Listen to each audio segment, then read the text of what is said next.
Hello, everyone, and welcome back to another movie video. I've had a sore throat for the last few days, so kind of forgive the voice there. This is going to be my top 10 films of 2019. I'm going to be counting down from, I'm doing a couple honorable mentions at the top, and then we'll be going from 10 all the way down to number 1. So first up here, we just have a couple honorable mentions. I'm not gonna spend a ton of time on each of these. I'm not gonna give any spoilers. We're just gonna talk about the movies briefly, maybe discuss the basic premise of it and what I liked about it. So first up for our runner-up, we have Toy Story 4. Saw this over the summer. Ended up seeing last year. I think I saw 76 movies last year, with only two of them being watching them on Netflix, and those were Bird Box and the Breaking Bad movie. Anyway, so Toy Story 4, saw that last summer. Really enjoyed it. Definitely an excellent, Pixar movie. Don't know where in the Toy Story series I would rank this. I think I still might like 3 a little bit more. That came out in 2010. So enjoyed this maybe a little less than 3. Saw 3 twice, I think in the same day actually. But Toy Story 4 still really good. Well, these characters are still really cool characters. The new character introduced by Keanu Reeves was really great. It was like Duke Kaboom, I think, is that character's name. That character was probably a highlight of the movie for me. He was also in John Wick this year, so we got a couple Keanu Reeves moments. But Keanu Reeves in Toy Story 4 was a lot of fun. Like all the characters, in this movie are back. They're doing their thing again, and I think they kind of said that this is supposed to be the last of these movies. They ended Toy Story 3 really well. This movie ended really well as well, really well as well. But had a good ending to where it looked like it could be the final.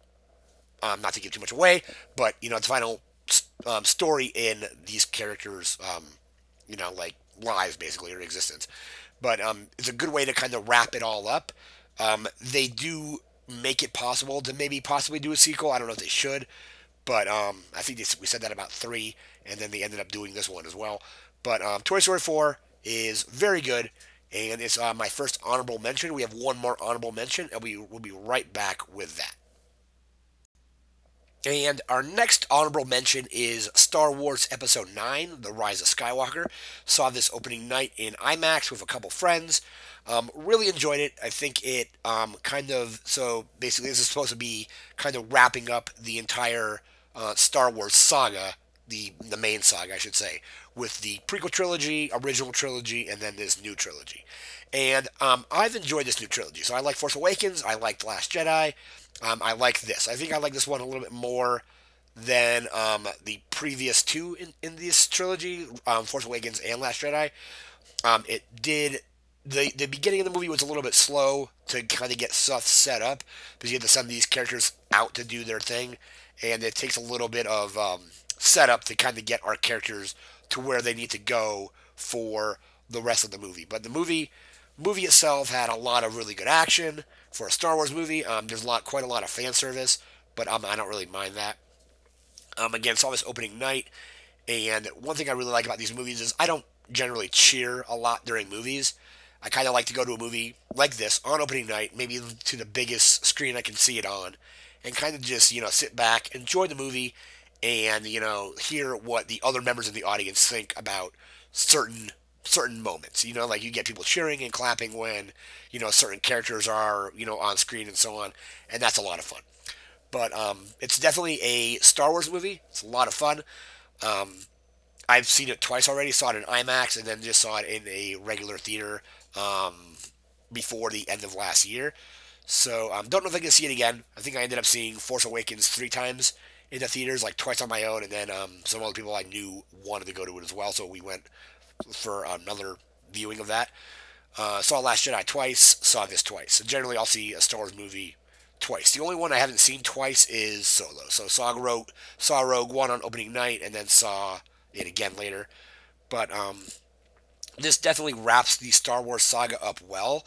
I think there's still going to be more Star Wars movies, but they're going to be kind of not relating to the Skywalkers. I think they said there are certain things from this trilogy that might carry over into like other films.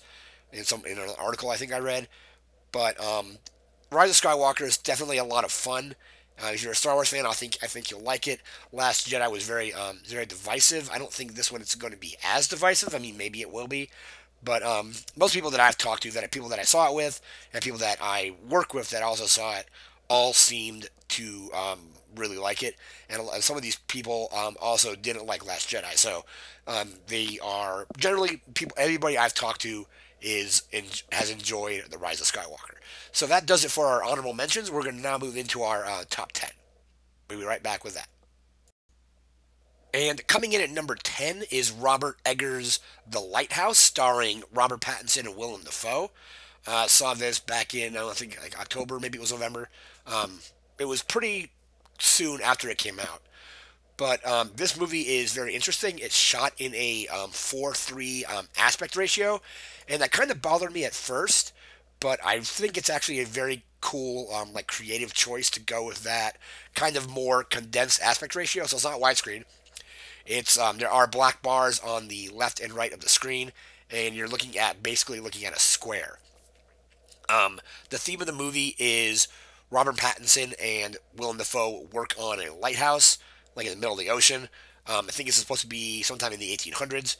I think Willem Dafoe is supposed to be there permanently, and Robert Pattinson is the temporary help that gets brought in to kind of work there for a while, and then eventually when he's done, he can head off and they'll replace him. So Willem Dafoe basically runs the lighthouse, and the Robert Pattinson's character essentially plays somebody that is there to do various repairs and help Willem Dafoe out.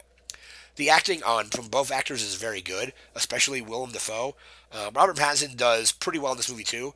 I haven't seen a lot of his movies, but I think I've seen like this, and I think Good Times is another one I've seen with him in it, and he's good in both. He's pretty good in this, but it's Willem Dafoe that really kind of steals the film for me. He plays again the guy running the lighthouse.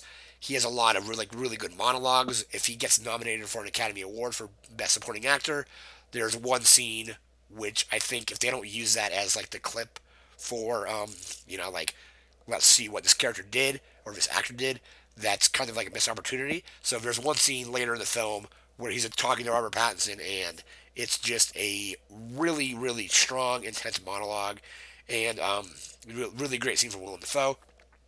The movie is kind of very, not to give too much away, it has like a Lovecraftian kind of twist. The 4:3 aspect ratio is great because it kind of explores the themes of like being like isolated and being in a being in a claustrophobic space, because they live in this lighthouse, and it's very tight in this lighthouse. There's not a lot of room, so it's very claustrophobic, and the visual style and how it's framed and how it's shot and like the aspect ratio of used is really great at kind of explaining that as well. So at number 10 we have The Lighthouse. We're going to move into number 9. And coming in at number 9 we have Ad Astra by James Gray, starring Brad Pitt. I don't think I've actually seen any of James Gray's other films. So I have his IMDb up right here, and I'm seeing a movie called I Am Pilgrim that's in pre-production. The Lost City of Z, haven't seen that. The Red Road, The Immigrant, Two Lovers, We Own the Night, The Yard, Little Odessa, and a short called Cowboys and Angels. So I haven't heard or have seen any of those. But me and my friend went to see this. We went to see it on the biggest screen that we possibly could, because the cinematography in this movie is really good. It kind of has a 2001: A Space Odyssey kind of vibe to it. So it's definitely got like nice wide shots. There's like scenes on the moon, which just look really awesome. I think we saw it in IMAX maybe. It was either IMAX or RPX. I think it was IMAX, but really kind of like wide shots of space and all that kind of stuff. So really great there. Brad Pitt does a really good job in this role as, I forget the character's name. I'm gonna just pull up the IMDb listing on this film. His character is named Roy McBride. There isn't a ton of characters in this movie either. This is more. There's a few characters here and there. There's a character played by think it's like Donald Sutherland. There's a few other kind of characters here and there, but this is more of a movie where Brad Pitt is kind of just acting mostly by himself because he gets sent on this, top secret space mission, and he meets a few people along the way, but most of the time it's just him on his own. So the whole kind of to play off the Lighthouse, this plays off of the feeling of he's in his own little space capsule, so it's kind of like the um, what was the word I was the claustrophobic aspect of that, as well as just being kind of like alone in space. So some cool things there. Again, these are going to be kind of brief because I don't want to give too many spoilers away or anything like that. But just really well shot, well acted by Brad Pitt and the other actors in there. If I mention too many of them, it's probably going to give too much away. But Ad Astra was really really interesting. So that is our number 9. We're going to be coming back with number 8. And coming in at number 8, we have James Mangold's Ford versus Ferrari, starring Matt Damon and Christian Bale, all about the Ford Motor Company trying to design a car in order to beat Ferrari at the Le Mans 24-hour race event in 1966. So, really good underdog story here. So, in the movie, Ford wasn't very well known for, high performance vehicles, especially like going up against the Italian, very well designed, very sleek cars created by Ferrari, maybe like Lamborghini to like a lesser extent. But Matt Damon plays Carroll Shelby, who is a car designer, race car driver, and he is basically leading this project to build a car that will be able to compete with Ferrari at this event. Christian Bale comes in playing Ken Miles, who is the one who will be driving in this race. And of course, Christian Bale is pretty much great in everything that I've seen anyway. One of the rare occasions where I think Christian Bale is actually not putting on a different accent. I think he actually gets to use his normal Welsh accent here. So in most other movies, he's putting on like an American accent if he's playing Bruce Wayne, or like a Boston accent if he's playing in The Fighter, and so on. So really good performance by Christian Bale. Pretty good performance by Matt Damon as well. John Bernathal's in there as I forget his character's name, or the person he's actually playing, but he was the guy who ended up designing, or at least pushing forward, the idea of the Ford Mustang. So this is basically an underdog story. The racing and the driving is just really well shot. So the last James Mangold movie I think I saw was Logan. I don't think I've seen a lot from him, with the exception of the 2 Wolverine movies. I know I haven't seen Walk the Line, directed that as well. But Ford vs Ferrari is just a really good underdog story. Great, great, great shooting and editing on the racing scenes and all that. I think the last movie I saw that had really well shot racing was Rush by Ron Howard, with Chris Hemsworth, and I think it was Daniel Bruhl. But yeah, this is kind of up there in the just a really good underdog story about racing, and kind of going kind of like a David and Goliath story about Ford, who wasn't well known for doing this, and actually going and building these cars, and hopefully in hopes of beating Ferrari. So that is number 8 with Ford versus Ferrari. We'll be back with number 7. And coming in at number 7, we have Knives Out by Ryan Johnson, and it has just a really, really great cast. So you have, we have Chris Evans, we have Jamie Lee Curtis, there's Michael Shannon's in there, just tons of, just a huge, huge ensemble cast. Daniel Craig playing one of the leads as well, putting on a kind of like a Kentucky accent. I'm not really sure where his character is supposed to be from. But this movie basically is an Agatha Christie mystery story for the big screen. They set up every character in the movie for having a motivation to have killed one of the other characters, and these are all and then you're going through in your head trying to figure out, who is the one that actually committed this murder. And then it plays with Daniel Craig's character investigating all this stuff. And all the characters have really great chemistry. The writing is really well done. It's well directed, well shot as well, and just a really good mystery movie. And it definitely shows that Ryan Johnson. I'm interested to see what he does after this. people didn't like The Last Jedi. I thought The Last Jedi was fun. It was good. Some people, of course, will disagree. But Knives Out, I think, is a really interesting movie from him because it just he's done sci-fi with Star Wars. He did sci-fi kind of, I don't know what you qualify Looper as, but then he comes across with saying this movie where it's completely different from I think a lot of the stuff that he's already done, at least that I've seen. I'm not familiar with his entire filmography or anything, but Knives Out is just an amazing mystery. It's funny. There's suspense in there as well, and then of course you're in your head are trying to fill in the gaps and try to solve the mystery as well. So, Knives Out is our number 7. We're going to move into our number 6. And coming in at number 6 is Us by Jordan Peele, starring Lupita Nyong'o and Winston Duke, both actors and actresses actually from also in Black Panther as well. So we have Us, the follow-up to Get Out, probably not quite as good as Get Out, but still really interesting. All the actors in this movie were great because they were essentially, not to give too much away, they are playing two versions of each character. So Lupita Nyong'o plays one version of her character and another version. Winston Duke plays two different versions of his character and so on. And just a really suspenseful kind of horror movie. And I think there's definitely like a lot of like fan theories about like certain things that have happened. Some people are saying, like this character is there because of this reason or because of these things. Again, trying not to give too much away. The movie is also incredibly funny in certain scenes. Winston Duke's character, he plays the father of this family, is incredibly funny in several moments of the film. The movie, you're kind of always on edge because there's just like just around the corner something is going to happen. So it's like it's at its core it's a horror movie, but it's definitely a lot more than that. There's like definitely like a lot of twists and turns throughout the story that will definitely like once you see it, I ended up seeing it twice. You will going back the second time watching it.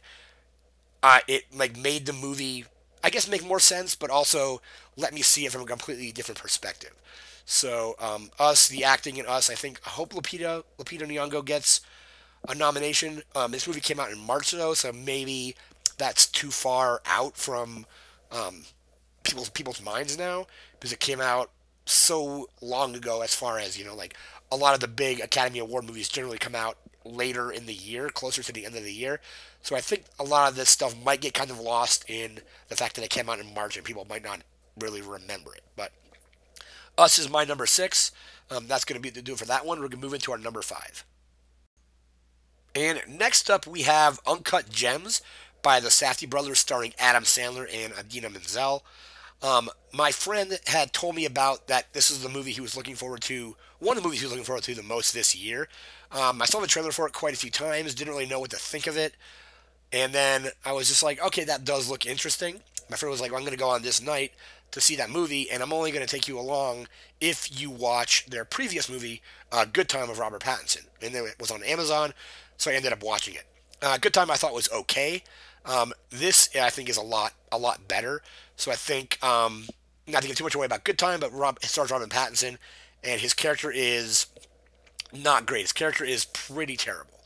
I think their writing style got better with Adam Sandler's character, because Adam Sandler's character, not to give too much away, he's doing terrible stuff, but you can actually see that he is not entirely bad. Some of the stuff he's doing is trying to like help his family and all. He's trying to balance like family, work, gambling, all this kind of stuff. Kevin Garnett's also in the movie, and Adam Sandler. I haven't seen Punch Drunk Love, but this is probably I think his best performance that I've seen. That it's definitely a more serious role. There are some comedic bits in there as well. The other two Adam Sandler movies that I kind of enjoy are The Wedding Singer and 50 First Dates. So I haven't seen his more serious role in Punch Drunk Love, but I'm definitely probably going to try to check that out after seeing this. So definitely an interesting movie, based off of Good Time, which I thought was it was a decent movie. This movie is a lot better. I think they got a lot better at least the writing got a lot better. I don't know if their directing is necessarily improved or not, but the writing of their characters is definitely a lot more improved than it was a few years ago with Good Time. So again, Robert Pattinson's character is kind of not great at all in that movie, and Adam Sandler's character, you can definitely see he's definitely trying to do the right thing in certain situations, even if that leads to something that's not so great later on. But definitely an interesting movie. Saw this, I think it was Christmas Eve is when I saw this one, and then I'm definitely going to check it out again. So that is Uncut Gems. We're going to move into our number four. And next up, we have Taika Waititi's Jojo Rabbit, all about a child name of Johannes, or they call him Jojo, in this film, basically training to become a German soldier during World War II. The movie is fairly tongue in cheek. It's very satirical. I really my favorite character in this movie is probably, forget the character's name, but the character played by Sam Rockwell. So this definitely has like a definitely an ensemble cast. Taika Waititi plays the imaginary friend of Jojo as Adolf Hitler, and then basically kind of like hilarity ensues. It's funny, but it's also sweet. It's sad. It's like a really kind of like an emotional roller coaster throughout various things. Like the comedy in the movie is, I think, some of Taika Waititi's funniest stuff. Sam Rockwell's character is hilarious. There's Rebel Wilson's in there. She's also pretty funny. And then Stephen Merchant shows up, and he is funny, but also at the same time like super intimidating. There's various scenes that are, super intense, but also hilarious at the same time. And Taika Waititi kind of balances this balancing act of being, very serious and very funny at the same time. And it's just a really good movie. Saw this back in, I think saw it after it opened. I think we saw it in November, maybe late October. But yeah, Jojo Rabbit is a great film. I highly recommend it. That's number four. We're going to move into our number three. And coming in at number three is Martin Scorsese's The Irishman. Saw this in theaters, I think right when it came out. Basically a 3.5 hour long movie starring Robert De Niro, Joe Pesci, and Al Pacino. All various like de-aging kind of things done on them as well. And it's really good to see Joe Pesci again. He's been retired, I think, basically since Lethal Weapon 4. I think he's done like a few cameos here and there and like a few other things, but like nothing like this. So it was really cool to see him again. Robert De Niro, I don't think I've seen Robert De Niro be this good in a long time. Same with Al Pacino. So basically, Robert De Niro is playing a mob hitman. Basically, he kind of gets recruited by Joe Pesci early in the film, and then Al Pacino plays Jimmy Hoffa and you're doing the whole union thing and all that kind of stuff. It's the de-aging. It was not really noticeable to me. I thought the actors looked pretty good for the time periods they were trying to portray. So, and the movie takes place over multiple, I won't say like probably decades. So, Robert De Niro in the earlier part of the movie kind of reminds me. He looks more like he did in maybe Goodfellas and Casino, like that time frame. Joe Pesci looks a little bit older than that because I think his character is supposed to be kind of a little bit older than De Niro's character. And then Al Pacino looks great in as Jimmy Hoffa. I think all three of them could potentially get nominations for acting. De Niro for lead, and supporting for Pesci and for Pacino potentially. At least I would nominate them. I thought Robert De Niro did great. It was really, and there was a bit of bits of the movie that are funny. There's a bits of the movie that are like really intense. But definitely another really great movie by Martin Scorsese. Hoping to see. I'm not sure what's going to win Best Picture this year, but this is probably one of the front runners potentially. So that is The Irishman, and you can watch it on Netflix. So again, I saw it in theaters and then watched it again on Netflix. Like once I think it was like Thanksgiving weekend it came out on Netflix. So if you have a Netflix account and you haven't watched The Irishman, go ahead and watch The Irishman. It's definitely really great. Great thing about Netflix for this movie is the movie's 3.5 hours long, so you can watch like half of it one day, half of it the next. I wanted to see it in a theater, so I ended up I think it was like an 11 o'clock showing, and got out of there at like 2:30 or something like that. But that's The Irishman. That's our number three. We're gonna move into our number two. We'll be right back with that. And our number two is Avengers Endgame. Saw this on opening night in an RPX theater with just a bunch of friends. This is one of the movies where I think it's just kind of encapsulates why I love going to movies. It's the story was handled fairly well. There's a few like things that people are going to nitpick out of the story, but I think it kind of culminated at least the MCU up to that point very very well. Every character kind of had their thing to do. Every character had stuff that to do that was important. It kind of paid off the entire MCU in one 3 hour long film. And to me, it didn't even feel like it was 3 hours. I ended up seeing it twice, saw it on opening night, and then saw it again the night after.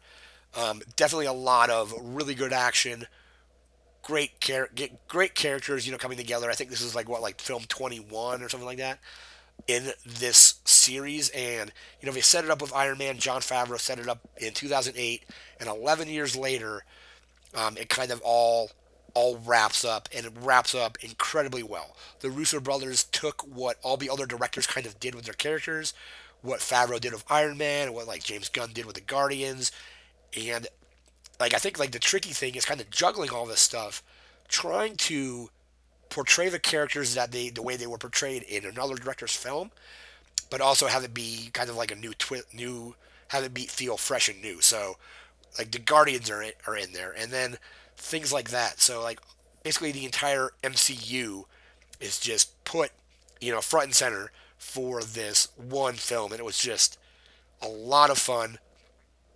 Just paid everything off great. A lot of nods to the other films. So I think like the only MCU film I don't think I saw in theaters when it came out was Hulk. But like a lot of like various nods to the other films, twists on certain things that happened in those other films as well, and then just like excellent action, great dialogue from these characters. Some of these characters are kind of like reinvented for this particular film. Like they have like a various arc that they travel, and there's various like there's different arcs for like each character, and they all definitely have something to do. That's one of the hard things with this movie. With movie it spans 21 films or so, and you have so many characters. Like how do you know like when to use certain characters, what characters to pair up with each other for certain things, and then how to also give all those characters and kind of like not necessarily an equal amount of screen time, but an equal amount of importance into the overall story of this movie. So I think the Russo brothers definitely like knocked it out of the park with this film. That's my number two. We're gonna move into our number one, and we'll be right back with that. And our number one is Once Upon a Time in Hollywood by Quentin Tarantino, starring Leonardo DiCaprio, Brad Pitt, and Margot Robbie. Margot Robbie. I'm not really sure if I'm pronouncing that correctly, but a movie set in 1969, kind of focused around the Manson murders to an extent. So that's kind of like the setup. But just an amazing script by Tarantino, amazing directing, amazing acting from everybody involved. DiCaprio, Brad Pitt. I think out of all the characters, I like my favorite character in the film was Brad Pitt's character, the stuntman. That is also kind of like the chauffeur and assistant to DiCaprio's character. So the entire concept is DiCaprio's character is an aging actor that is now like a former leading man that is now kind of relegated to taking villain roles on TV shows. And Al Pacino also in this kind of encourages him to do some other work out like in Italy that might revitalize his career. That's basically the entire layout of the film. Um, One thing I really like about this movie, it doesn't really have a complete narrative. It's more like a day in the life of these characters. So you have scenes where DiCaprio is going to work on a TV show. You have Brad Pitt doing his thing. You have Margot Robbie as Sharon Tate, kind of just doing her own thing as well. My favorite thing with this movie and movies that are made about making movies or TV shows generally like Tarantino directed these scenes like incredibly well. Usually the camera is pulled way back and you can see you see the set, you see the actors, you see the directors, the camera people, the microphone people, and all that. What Tarantino did was actually he didn't do any of that. He just kept the camera focused on. There's a scene where DiCaprio is talking to, I think it's Timothy Olyphant's character, and the camera is just right up on them. It's not like an extreme close up, but it's basically like on that action. So like when you're watching this movie, it feels like you're actually watching the show that they're on. And the only thing that really breaks that apart and makes you realize, oh yeah, I'm watching a movie about making movies, is DiCaprio screws up a line, his character screws up a line, or the director says something or something like that. So that was really interesting, an interesting way to shoot a movie about making movies. And it's just a movie about two guys that are like like really good friends. They like they hang out, they work together, and so on. It's definitely like my favorite film of this year. I saw it twice. We saw it in a normal theater the first time, and about a week later we saw it on 35 millimeter. And I think it was really great on 35 millimeter because I didn't notice these in the previous theater or previous screening. Is I don't think they use cigarette burns anymore, at least not like intentionally or to make it look like it's an older film. But I think Tarantino actually went in and put in cigarette burns and scratch marks to kind of make it look like you were watching a 35 millimeter film that had to have the various changeovers in the projectors. But I think now, from what I've been told, the entire movie is on basically like one thing, and you don't have to switch. You don't have to switch out projectors like you used to. But I did like that Tarantino put in those little cigarette and scratch marks to kind of make it look like it was, because like seeing it on 35 millimeter was definitely amazing. Again, saw it twice. I own it on the digital version on Amazon. Bought the soundtrack. Even for Halloween, did a costume of Brad Pitt's character. Had like a tropical shirt on with some jeans and like the various sunglasses and all that. But Once Upon a Time in Hollywood is definitely, I don't know where it's definitely my favorite movie of the year. I don't know where I rate it in Tarantino's filmography. I think it's in the top three easily. I don't know if it's like number like I don't know if I like it more than Pulp Fiction or not. But let's say I don't, so it'll be that Pulp Fiction and then Inglourious Bastards. But I think my rating is probably more going to be Pulp Fiction, this Once Upon a Time in Hollywood, and then Inglourious Bastards. Inglourious Bastards I put up there because I like that as in it's a movie not about making movies, but like one thing I really liked was a movie, or I guess it is about making movies to an extent because of Diane Kruger's character. I think it's Diane Kruger and Michael Fassbender are playing people that are supposed to be like doing a film, and then there's the whole war propaganda film. So film in that movie in Inglourious Basterds is used as a both a literal weapon because they burn a theater down with it, and a figurative weapon with the propaganda film. So I kind of like that those parallels to that. But definitely in my top three Tarantino films. Absolutely love this movie. I've watched it twice in theaters, and I've watched it again on Amazon, and I go back occasionally and just watch various scenes here and there. But that's going to do it for this video. That's going to do it for the top 10 from 2019. 2020, I've only seen one film so far. Saw the Tom Hanks Mr. Rogers film, Beautiful Day in the Neighborhood. Came out last year, but I ended up seeing it just yesterday. So I'm sure at the end of this year, I'll have my top 10 as well. There's a few films in here you might be wondering where they are, like Parasite. I actually haven't got to see Parasite yet.